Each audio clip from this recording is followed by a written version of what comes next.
مسند امام احمد بن حنبل کے 2 جملے نبی پاک کی حدیث کے، قربان جاؤں کیا انداز تکلم ہے، یا رسول اللہ عزت کیا ہے؟ تو حضور فرمانے لگے جو رب نے تجھے دیا اس پہ راضی ہو جا تو عزت والا ہو جائے گا۔ حضور ذلت کیا ہے؟ فرمایا لالچ نہ کرنا، کبھی بھی ذلیل ہو جائے گا۔ ہرس میں، ہوس میں، لالچ میں ذلت ہے، اور رب جو دے دے اس پہ راضی ہونے میں عزت ہے۔ باعزت وہ آدمی ہے جو قناعت پسند ہے، جو اللہ کی عطا پر راضی ہے۔ یہ اکرم صلی اللہ تعالی علیہ وسلم ارشاد فرماتے ہیں کہ اللہ تعالیٰ نے جب جنت کو پیدا فرمایا تو حضرت جبریل امین علیہ السلام کو بھیجا کہ آپ جنت کو دیکھ کے آئیں۔ اب جنت کے انعامات، جنت کا فضل، جنت کا کمال، جنت کی نعمتیں، جنت کا حسن، یہ ساری چیزیں حضرت جبریل امین علیہ السلام نے جب دیکھیں تو عرض کی مالک ہر شخص خواہش کرے گا جنت میں جانے کی۔ تو حضور علیہ السلام فرماتے ہیں اللہ کریم نے فرمایا ذرا وہ مشقتیں بھی دیکھ لو جو جھیل کے جنت میں جانا ہے۔ تو حضرت جبریل امین نے جب ان مشقتوں کو دیکھا تو کہا مالک مشکل ہی ہے، لوگ توجہ کریں تو ان مشقتوں کی، یعنی جنت میں جانے کا شوق تو ہے لیکن وہ مشقتیں جن کو عبور کر کے جنت میں جانا ہے، ان مشقتوں کی طرف لوگوں کا راغب ہونا یہ آسان نہیں ہے۔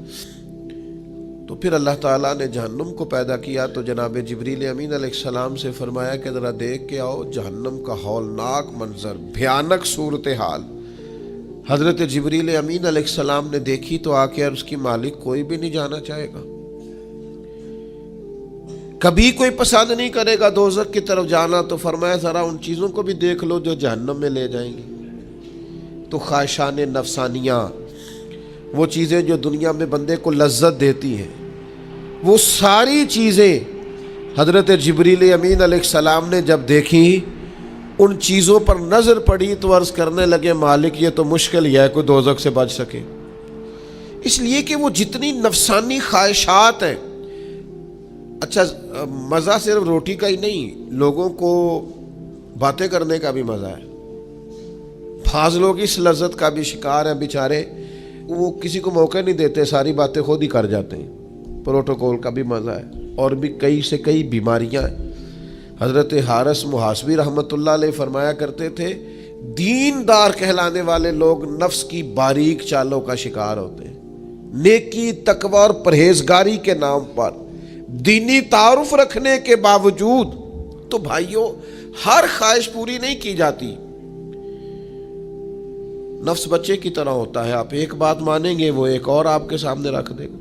کہیں قناعت کرنا ہے۔ اللہ تعالیٰ نے قرآن مجید میں سورۃ البقرہ کے اندر اصحاب صفا کی شان بیان کی، کہا کہ ان لوگوں کا حق ہے کہ تم ان پر خرچ کرو جو اللہ کی راہ میں روک دیے گئے ہیں، وہ محنت نہیں کر سکتے، باہر نہیں نکل سکتے، چل پھر نہیں سکتے۔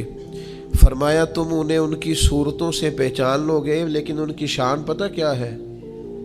لا یسألون الناس الحافا، ضرورت مند ہے وہ، اللہ کا قرآن کہتا ہے، لیکن لا یسألون الناس الحافا، وہ کسی سے لپٹ کر سوال نہیں کرتے، وہ سوال نہیں کرتے کسی کے سامنے کہ کہیں گڑ گڑانا نہ پڑے۔ آج کتنا لالچ ہے لوگوں کے دلوں میں، آپ یقین کریں میں نے بڑے اس طرح کے غریب دیکھے ہیں کہ ان کے پاس کروڑوں روپیہ ہے لیکن بندے غریب ہیں، لاکھوں پڑے ہیں پر غریب ہیں۔ کیوں؟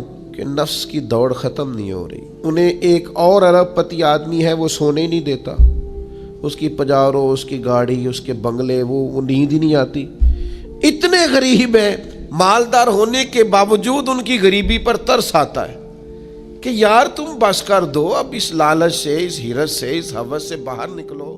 بھائیو ہرس نہیں، دوسروں کی چیزیں دیکھ کر کبھی رال نہیں ٹپکنی چاہیے کہ جو مال جس کا ہے اللہ نے اسے دیا ہے، میرے لیے وہ بہتر ہے جو رب نے مجھے دیا ہے، جو رب نے اس کے لیے پسند کیا ہے وہ میرا تھوڑی ہے، میرا تو وہ ہے جو مالک نے میرے لیے پسند کیا ہے۔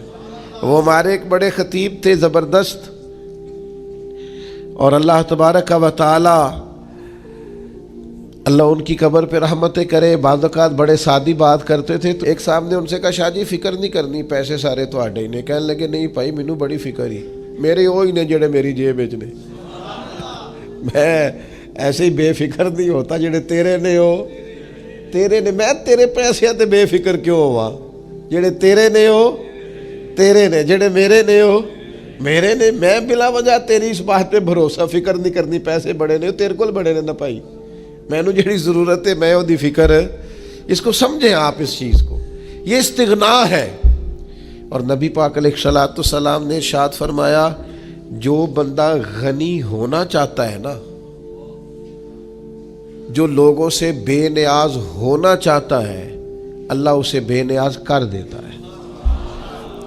جو چاہتا ہے نا میں بچ جاؤں لوگوں سے, بس مجھے اللہ ہی عطا کرے, تو حضور فرماتے اللہ بھی اسے غنی کر دیتا ہے. اور ایک حدیث میں حضور علیہ السلام نے فرمایا اگر کبھی مفلسی آ جائے تو مفلسی رب سے بیان کرنا, لوگوں سے نہ بیان کرنا. کبھی غریبی آ جائے, مفلسی آ جائے تو اکیلے بیٹھ کے رب کے حضور عرض کرنا. ہر بندے کے سامنے نہ روتے پھرنا, غربت بڑی آ گئی, حالات بڑے خراب ہو گئے, پریشان بڑا ہو گیا, کیا بتاؤں, لٹ گئے اور حالات نے جکڑ لیا, اور جناب کیا بتائیں فلاں دھوکہ دے گیا. فرمایا جو مفلسی لوگوں کے سامنے بیان کرے گا اللہ اسے غنی نہیں کرے گا, ترمذی میں موجود ہے. اور فرمایا جو مفلسی اپنے رب کے سامنے بیان کرے نا, اللہ دیر سے کرے یا جلدی کرے اللہ اسے غنی فرما دے گا, دکھ دور کر دے گا مالک اس کے. شرط یہ ہے کہ تھوڑے سے مضبوط ہو جائیں. اپنے لفظوں میں بات کروں تو ذرا یار اپنے آپ میں جینا سیکھیں. ذرا تھوڑا سا نا انسان کے پاس جو ہے اس کے اندر وزادار رہے, شاندار رہے. سانو تخت ہزارے دی لوڑ کی ہے تے نالے کی لگے شہر ببول دے نال, اسی تے اپنی بال کے سیکنے ہاں. سانو کی لگے کسے اور دے نال. یہ ضرورت کیا ہے ہم کو مطلب چکروں میں پڑنے کی, پریشان ہونے کی. میں سفر کرتا ہوں نا تو دوست مجھے کہتا ہے بڑی گاڑی لے آئے. میں کہ یار مزاح سے کبھی کبھی عذرائے محبت میں کہتا ہوں آپ کہہ رہے ہیں بڑی گاڑی لے آئیں تو آپ لے آئیں گے پھر لے جائیں گے, تو وہی ٹھیک نہیں جو ہمارے پاس ہے. لے آئیں گے پھر لے جائیں گے, تو ہمیں کیا مصیبت پڑی ہے جی تھوڑی دیر کے لیے اس میں بیٹھے اپنی عادت خراب کریں. ہمارے پاس جو ہے وہ بہترین ہے, زبردست ہے. ایک دوست مجھے کہنے لگے میں 10 کو دن لیا آ نہ جاواں تہاڈی سیکیورٹی کراں گا. میں کہ یہاں تے پکا آنا آ جانا, تیرا پتہ چل 10 کو دین آ جاواں تو اتھے ہی رہ جتے ہیں. اس کا کیا مطلب ہوا؟ یہاں تو آ جانا سمجھ آ رہی ہے ابھی تو. آپ کے پاس جو ہے, جو لطف ہے, اب تو یہ ادارہ اللہ کے فضل سے بڑے عرصے میں وسیع ہو جائے گا, مزید برکت ہو جائے گی. جو دوست شروع سے ہمیں جانتے ہیں, ہماری مسجد بڑی چھوٹی تھی, تو ایک دفعہ ایک صاحب آ گئے مجھے کہنے لگے وہ ایک بہت بڑی مسجد ہے آپ کو وہاں نہ لے جائے. میں کہ کیوں جی وجہ؟ کہنے لگے وہ بہت بڑی مسجد ہے وہاں زیادہ تعارف ہو جائے گا. میں کہ چھوٹی مسیتیں رہ کے تینوں میرا تعارف ہو گیا نا, ہو گیا نا, آ گیا نا میرے بھائی, تو انشاءاللہ تعالیٰ باقیوں کو بھی تعارف ہو جائے گا. آپ پریشان نہ ہو, ہمیں جو رب نے دیا اتنا شاندار دیا ہے, اتنا شاندار دیا ہے کہ میں تو ناز سے کہا کرتا ہوں خدا جانے بلندی ہے کہ پستی, پر جہاں میں ہوں وہاں کوئی نہیں ہے. خدا جانے یہ بلندی ہے کہ پستی, پر جہاں میں ہوں وہاں کوئی نہیں ہے. اس لیے بھائی آپ قناعت پسند بنے, جو ہے اس کی کیا ہی بات ہے. میرے والد صاحب بظاہر انگوٹھا چھاپ تھے, تو میری والدہ نے ایک دفعہ مثال دی کسی کے بچوں کی, وہ فلانے دے بچے اتھے پہنچ گئے نے, تو میرے ابا جی فرمان لگے خبردار میرے بچیاں نو کسی دے بچیاں دی مثال نہیں دینی, میرے بچے احساس کمتری کا شکار ہو جائیں کہ خبردار. فرمایا میرے بال سارا نالوں چنگے نے, ہم انہیں مجبور کریں کہ گلی محلے کے بچوں کو دیکھ کے تو یہ بیچارے پریشان ہوتے پھرے کہ اوہو کتنے پہنچ گئے نے, تیسی کتنے رہ گئے. خبردار, جہاں ہے سب سے بہتر ہے, خدا کا شکر ہے. آپ فالو کریں, کسی کو کرنا ہو پر نیکی کے کام میں کریں, پرہیزگاری کے کام میں کریں کہ یار وہ تقوی میں کہاں پہنچ گیا. اور یہی حضور نے ہمیں حکم دیا نبی کریم علیہ السلام فرمانے لگے دنیا داری میں دیکھنا تو اپنے سے نیچے دیکھنا، دین میں دیکھنا تو اپنے سے اوپر دیکھنا۔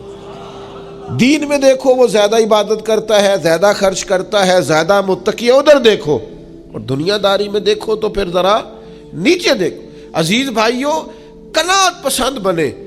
کیا انداز ہے حضور کا سمجھانے کا، یعنی ایک مبارک مجھے میرا بھائی دے رہا ہے، ایک مبارک مجھے میرا شاگرد دے رہا ہے، ایک مبارک مجھے میرا کوئی استاد دیتا ہے، اس میں مزہ ہی اور ہے۔ ایک مبارک مجھے کوئی نیک آدمی دے تو اس میں لذت ہی، اور اگر مبارک نبی کریم عطا فرمائے تو صلی اللہ تعالی علیہ وسلم، اگر حضور مبارک دیں تو امام طبرانی لکھتے ہیں، امام ترمذی لکھتے ہیں، حضرت فضالہ رضی اللہ تعالیٰ عنہ حدیث کے راوی ہے، حضور فرمانے لگے اسے مبارک ہو جسے اللہ نے اسلام کی ہدایت عطا فرمائی، پھر اس کی ضرورت کے مطابق روزی عطا کی، اور پھر اس روزی پر اللہ نے اسے قناعت بھی عطا فرمائی، اسے حضور مبارک دیتے ہیں۔